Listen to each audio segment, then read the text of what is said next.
Deo gratias, soy Alessandro da Silva y el video de hoy surge a partir de las preguntas y sugerencias dejadas en los comentarios de uno de los videos del canal. Así que ya sabes, si hay algún tema que quisieras que se tratara en el canal, déjalo en los comentarios. Y por eso hoy vamos a hablar referente a lo que es la adoración, la idolatría y lo que implica el primer mandamiento de la ley de Dios, que consiste en amar a Dios sobre todas las cosas y darle solo a Él culto y adoración. Es un tema extenso, por lo que este video puede ser navegado a través de los capítulos que se encuentran en el índice en la descripción. Así es que te interesa alguna parte especial del tema, puedas ir directo a él. Hablando estrictamente, el primer mandamiento del decálogo es no tener más Dios que el Dios verdadero, y solo a Él darle culto. Así está en la Sagrada Escritura y en los catecismos, y el mandamiento prohíbe directamente aquello que se opone a rendir honor a Dios y pone a Dios en el sitio de honor supremo.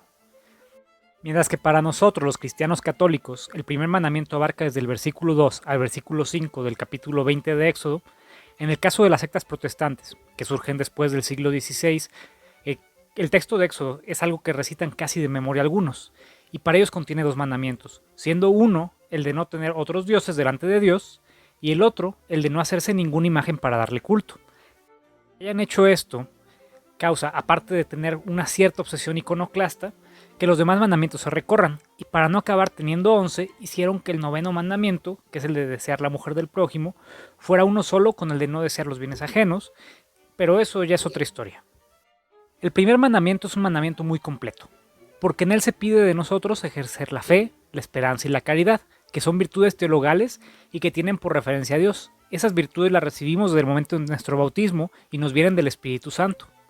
La fe es la certeza de lo que se espera, la convicción de aquello que no se ve, y la ejercemos cuando creemos, y nuestro deber es para con Dios creer en Él con una confianza completa, ¿sí? Y dar testimonio de Él. Pecamos contra la fe cuando dudamos o no creemos en Dios y sus promesas.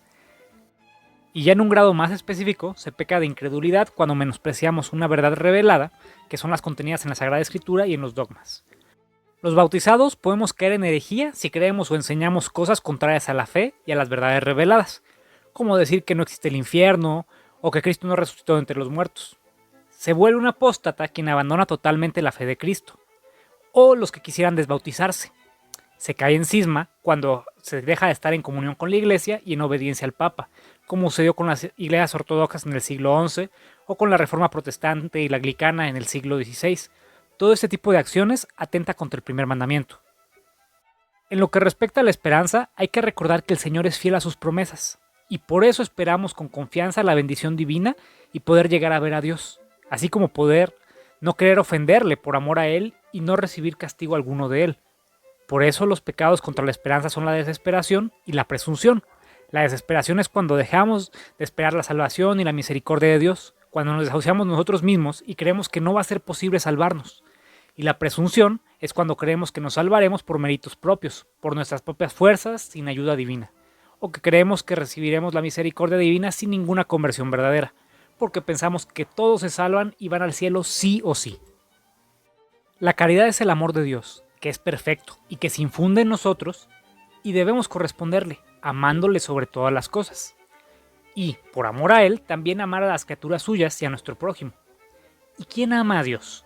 La misma Escritura nos dice que aquel que guarda los santos mandamientos, y amar a Dios sobre todas las cosas significa estar dispuesto a darlo todo o a perderlo todo, incluso la vida, antes que ofender a Dios. Se peca contra el amor a Dios con la indiferencia, al despreciar su amor, también con la ingratitud al no devolverle amor con amor, o con la tibieza al dudar y postergar la respuesta al amor divino, o con la pereza espiritual al descuidar las cosas de Dios, en las que nos encontramos con Él, y pecamos más explícitamente cuando odiamos a Dios. Y ese odio parte del orgullo, y es cuando negamos su bondad, o lo maldecimos por ser Dios, y condenar y castigar el pecado. Vivir las tres virtudes teologales nos ayuda a vivir mejor las virtudes morales, y nos lleva también a dar a Dios el trato que merece y que le debemos. Y por eso debemos darle culto de adoración. Adorar a Dios es reconocerle como Dios, como Creador y Salvador, Señor y dueño de todo lo que existe, y reconocer su amor infinito y misericordioso. Adorar a Dios nos debe de llevar a reconocer su inmensidad y nuestra nada, y que a Él debemos la existencia. Adorar al único Dios y verdadero nos libera de la esclavitud del pecado y de la idolatría de nosotros mismos y de las cosas del mundo. Y hablando de idolatría es donde el tema se pone interesante, ya que comúnmente se nos acusa a los católicos de ser idólatras, por tener imágenes de Jesucristo, o de los santos, o de la Santísima Virgen. Incluso se dice que los católicos no hacemos caso de lo que dice Éxodo 20. La prohibición de las imágenes en este pasaje tiene sentido por lo que indica para el pueblo de Israel, no tener otros dioses delante de Dios. Es decir, Dios prohíbe las imágenes que representan otros dioses y no permite que se les dé culto bajo ningún tipo de figura de lo que hay allá arriba o debajo o en la tierra, porque los dioses egipcios y de la región de Canaán tenían características de animales y a veces se combinaban con características humanas, y se ofrecía sacrificio frente a estas estatuas. Esta enseñanza bíblica es la que seguimos en la Iglesia Católica. No es que se prohíba cualquier tipo de imagen, sino las que representan a dioses, o que le demos trato de dioses a objetos y que por tanto los convirtamos en dioses. Y dentro de tener otros dioses, está también tener ciertas devociones a seres supernaturales o preternaturales, como lo son los ángeles, demonios, la muerte, y así como las prácticas de magia, hechicería y adivinación. El tarot, la necromancia, la astrología, el yoga, el reiki, las tendencias de New Age o Nueva Era y otras prácticas similares no deben ser practicadas por los católicos. Con estas prácticas buscamos tener paz, protección o bienestar, pero esto proviene de poderes ocultos, y eso está en contradicción con el respeto, amor y fidelidad que le debemos a Dios. Pareciera que estas prácticas las tenemos si dijéramos con ellas, están por si Dios no me cumple y ya tengo algo de respaldo. Y esas prácticas ya son de por sí condenables cuando se busca el beneficio propio, pero es aún más condenable cuando se hacen con la intención de dañar a otros. Y es que en el mejor de los casos se acude con charlatanes, pero hay quienes logran contactar con ángeles caídos y al final abren puertas a cosas muy negativas.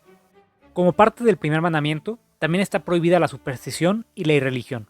La superstición es el extremo contrario de la irreligión y consiste en desviar el culto verdadero, es decir, darle importancia a cosas o prácticas que no son correctas, como creer que por enviar cartas cadenas con oraciones vas a traer éxito a tu vida, o que de no hacerlo hará que te pase algo muy malo.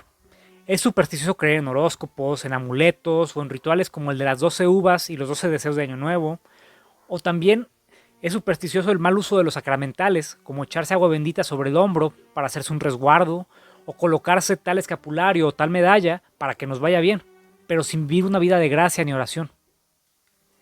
Y por otro lado, la irreligión es tentar a Dios con nuestras palabras u obras, como lo hizo el diablo con Jesús en el desierto, diciendo cosas como, si Dios es tan poderoso, pues que sane a mi familiar. También es irreligión el cometer sacrilegio al profanar o dar trato indigno a los sacramentos, a las personas o a los lugares consagrados a Dios, es decir, vandalizar iglesias, comulgar sin estar preparado o en pecado, o burlarse de los sacerdotes y de Dios, ya que esto entra en esta categoría. Y otra forma de irreligión es llevar a cabo la simonía, que es querer comerciar con los dones espirituales y lucrar con las necesidades religiosas, como cuando se quiere vender cargos eclesiales, reliquias, sacramentos o las indulgencias. Y bien, el primer mandamiento condena la idolatría y el politeísmo, que sería creer en dioses que no son el Dios verdadero y tener otras divinidades o ídolos que ocupen o compartan el lugar con Dios. Solo a Dios se le debe adorar, pero muchos piensan que la adoración está en la postura corporal más que en la disposición del alma. Pero la verdad, se puede idolatrar muchas cosas sin tener que doblar la rodilla, como al cuerpo, los placeres, el dinero, entre otras cosas. Ni todas las imágenes son ídolos, ni todos los ídolos son necesariamente imágenes. La idolatría no está en tener una imagen, sino en quitar a Dios del centro de nuestra vida. A Dios se le debe adorar con reverencia de cuerpo y alma, mostrando con el cuerpo lo que se siente en el alma, aunque para adorar no siempre es necesario postrarse, ni tampoco el hincarse o postrarse por sí solos indican adoración. Por lo general van acompañados, ya que estar de rodilla o postrado indica humildad, y es la posición para adorar por excelencia, pero no son sinónimos.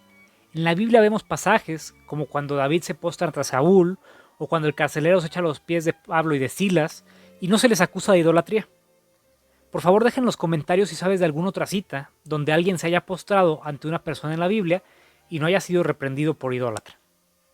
Recalcando la parte acerca de la prohibición de hacer esculturas, Dios prohíbe las imágenes de otros dioses y el culto a ellas, pero él mismo mandó hacer imágenes, como fue la serpiente de bronce que Moisés alzó en el desierto, o los querubines del arca de la alianza, y las decoraciones que tenía el templo de Jerusalén, que las mandó a hacer el mismo Dios. Es muy importante que los católicos sepamos también dar un uso adecuado a las imágenes como medios de adoración a Dios, y no depositar nuestra confianza en el yeso o en un cuadro en específico, ya que estaríamos cayendo en superstición y coqueteando con la idolatría. Y el culto correcto es que se le brinda a las imágenes, y como tal, a las personas de los santos, no atenta contra el primer mandamiento, ya que hay que saber distinguir entre adorar y venerar. Y hay 4 grados de honra en la Iglesia Católica.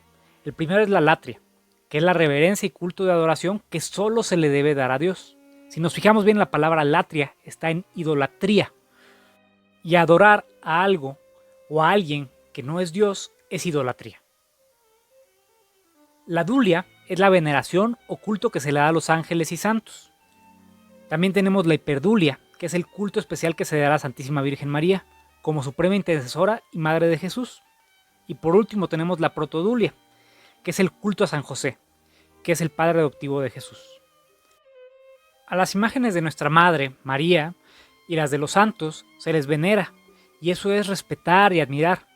Y no se les rinde culto a la imagen, sino a quien representan.